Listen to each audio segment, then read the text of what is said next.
Welcome दोस्तों। आज के इस एक्सप्लेनर में हम एक ऐसे मैसिव डिलेमा को डिकोड करने वाले हैं जिसने लिटरली पूरी दुनिया में एक तगड़ी डिबेट खड़ी कर दी है। आइए देखते हैं, क्या क्रिप्टो ट्रेडिंग इस्लाम में हलाल है या हराम। बिना किसी बायस के चलिए इस पूरे सीन को सिंपल इंग्लिश में समझते हैं। लेट्स डाइव राइट इन। तो सबसे बड़ा सवाल जो ऑलमोस्ट हर मॉडर्न इन्वेस्टर के दिमाग में चल रहा है, क्या क्रिप्टो ट्रेडिंग इस्लाम में हराम है?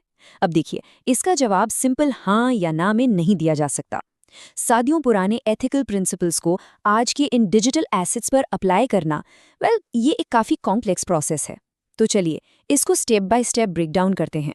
और इस रोड मैप को हम कुछ ऐसे अप्रोच करेंगे। एक नज़र डालते हैं आज के एजेंडा पर।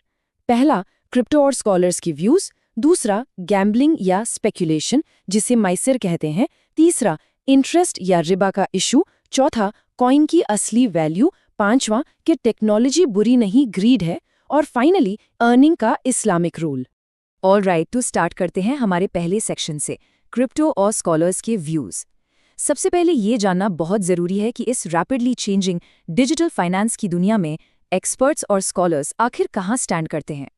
यहाँ ना कोई एक सिंगल कंसेंसस नहीं है, ये एकदम क्लियर कट नहीं है। एक तरफ कुछ स्कॉलर्स हैं जो क्रिप्टो को कम्प्लीटली हराम मानते हैं।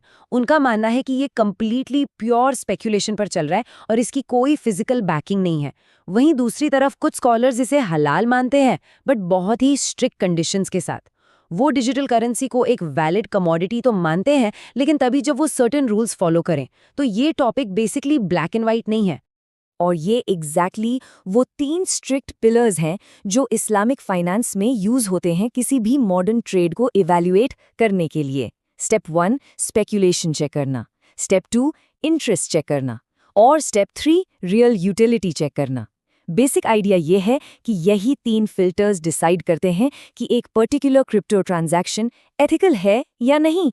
Moving on to section 2, gambling या स्पेक्यूलेशन, जिसे इस्लामिक टर्म्स में माइसिर कहा जाता है। चलिए उस पहले पिलर को डिटेल में देखते हैं कि बिना प्रॉपर रिसर्च के ट्रेडिंग करना एक्चुअली कितना डेंजरस हो सकता है। मैसिर का सीधा सा मतलब है गैम्बलिंग या ऐसी एक्सेसिव स्पेक्यूलेशन जो सिर्फ और सिर्फ किस्मत पर बेस्ड हो, किसी प्रोडक्टिव एफर्ट पर नहीं। अब इसको ऐसे समझिए, मार्केट में एक नया टोकन ड्रॉप होता है, उसके पीछे कोई बिजनेस मॉडल नहीं है, कोई सॉलिड वाइट पेपर नहीं है, बस सोशल मीडिया पर हाइप बनाई जा रही है। अगर कोई उसमें पैसे डाल दे सिर्फ इस उम्मीद में कि कल प्राइस पंप हो जाएगा, तो प्रैक्टिकली ये लॉटरी टिकट लेने जैसा ही हो गया, राइट? स्कॉलर्स कहते हैं ये अप्रोच बिल्कुल फॉरबिडन टेरिटरी में आती है, क्योंकि यहाँ कोई वेल्थ क्रिएट नहीं हो रही, बस किस्मत का खेल चल रहा है। अब आते हैं तीसरे सेक्शन पर, इंटरेस्ट या रिबा का इशू। ये देखना ना एक्चुअली काफी इंटरेस्टिंग है कि कैसे इतने एंशिएंट रूल्स आज के इन फ्लैशिंग मॉडर्न ट्रेडिंग स्क्रीन्स पर अप्लाई किए जाते हैं। रिबा, इसका सिंपल सा मतलब है इंटरेस्ट यानी सूद। ये अनएक्सप्लॉयटेटिव गेन्स की बात करता है जो बिना किसी रियल मेहनत के कमाए जाते हैं। और इस्लामिक फाइनेंस में रिबा बिल्कुल स्ट्रिक्टली फॉरबिडन है। इसमें रत्ती भर भी डाउट नहीं है, प्रिंसिपल बहुत क्लियर है। वेल्थ क्रिएशन हमेशा फेयर होनी चाहिए और रिस्क दोनों पार्टीज में ऑर्गेनिकली शेयर होना चाहिए। लेकिन जब हम मॉडर्न प्लेटफॉर्म्स पर ट्रेड करते हैं तो काफ़ी सारे एडवांस टूल्स यूज़ होते हैं, है ना? जैसे crypto futures, leverage trading, funding fees और मार्जिन ट्रेडिंग। अब मार्जिन ट्रेडिंग का ही एग्जाम्पल ले लीजिए। जब एक्सचेंज से पैसे उधार लेकर एक ट्रेड को एम्पलीफाई किया जाता है तो एक्सचेंज उस उधार पर एक रेगुलर इंटरेस्ट या फी चार्ज करता है। और एग्जैक्टली यही वो बैकएंड सिस्टम है जो सीधे रिबा की कैटेगरी में आ जाता है। जब भी ऐसी ट्रेड ओपन होती है जहां बोरोड मनी पर इंटरेस्ट देना या लेना पड़े, तो उस प्रैक्टिस को स्ट्रांगली रिजेक्ट किया जाता है। Alright, so let's shift to section 4, coin की असली वैल्यू। तीसरे पिलर को अप्रोच करते हुए हमें ये देखना पड़ेगा कि एक डिजिटल करेंसी को उसकी एक्चुअल वर्थ आखिर मिलती कहाँ से है।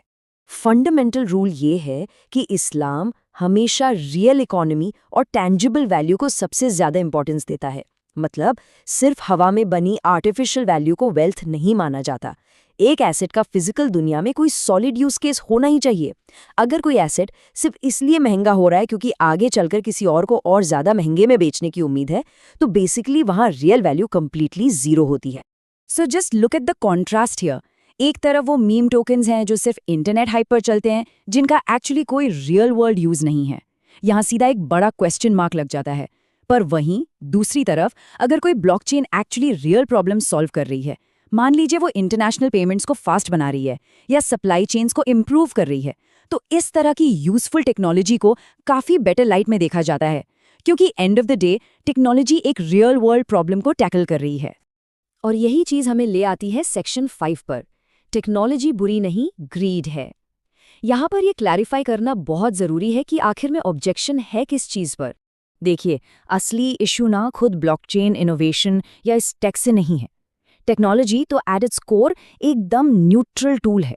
प्रॉब्लम उस टेक्नोलॉजी के आसपास घूमने वाली ह्यूमन ग्रीड से है, लालच से है। वो जो रातों रात अमीर बनने का गैम्बलिंग जैसा बिहेवियर है ना, मेन कंसर्न वो है। प्योर स्पेक्यूलेशन को प्रमोट करने वाले सिस्टम्स और ग्रीडी ह्यूमन इंटेंट, बेसिकली इन्हीं दो चीज़ों पर सबसे ज़्यादा सवाल उठाए जाते हैं। फाइनली आते हैं सेक्शन 6 पर, अर्निंग का इस्लामिक रूल। चलिए सब कुछ रैप अप करके देखते हैं कि ये सारे पॉइंट्स किस प्रैक्टिकल कंक्लूजन की तरफ ले जाते हैं। ये सिंपल सा कोट इस पूरे एक्सप्लेनर को परफेक्टली समराइज करता है। जितना इन्वेस्टमेंट रियल यूटिलिटी और ओनरशिप के करीब होगा, उतना इस्लामिकली सेफर माना जाता है। बेसिकली फेयर, एथिकल और ऐसी अर्निंग जो किसी रियल वर्ल्ड वैल्यू पर बेस्ड हो, यही इस पूरी डिबेट का सबसे बड़ा कोर लेसन है। और इसी वजह से इन रेड फ्लैग्स से दूर रहना बहुत क्रूशल है।